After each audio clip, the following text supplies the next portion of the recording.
Hi friends. Pongal பரிசு தொகுப்பு வந்து இன்றைக்கி போய் நான் வாங்கிட்டேன். எனக்கு டைமிங் கொடுத்தாங்கன்னு பார்த்தீங்கன்னா 2:35 கொடுத்துருந்தாங்க.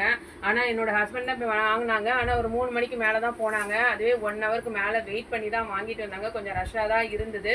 அதுக்கு நீங்கள் என்ன பண்ணணும்னு பார்த்தீங்கன்னா, போன உடனே நம்ம ரேஷன் கார்டை கொடுத்துட்டு இந்த ஸ்மார்ட் அட்டையை கொடுத்துட்டு அவங்க பேர் என்னன்னு கேட்குறாங்க. நம்ம டோக்கன் வாங்கிக்கிறாங்க.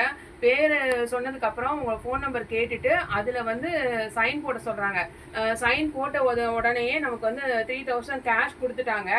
அதுக்கப்புறம் என்னன்னு பார்த்தீங்கன்னா, ஒரு முழு நீள கரும்பு கொடுத்துட்டாங்க. எனக்கு வந்து ரொம்ப கொண்டு வர முடியாங்கிறத கட் பண்ணி கொண்டுட்டு வந்துட்டேன். கரும்பு நல்ல நீளமாகவே இருந்தது. அதுக்கப்புறம் வேஷ்டி,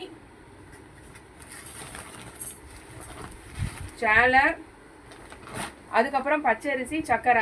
ஆனால் நீங்கள் போகும்போது கண்டிப்பாக ஒரு பை எடுத்துகிட்டு போங்க. பச்சரிசி, சர்க்கரை எல்லாம் தனித்தனியாக வாங்கினா நமக்கு பை கண்டிப்பாக தேவைப்படும். நான் பை கொண்டு போய் தான் வாங்குகிறேன். அங்கே எந்த பையும் கொடுக்கல. பொங்கலுக்கு செலிப்ரேஷனுக்காக பொங்கல் பரிசு தொகுப்பு வாங்கியாச்சு. தேங்க்யூ.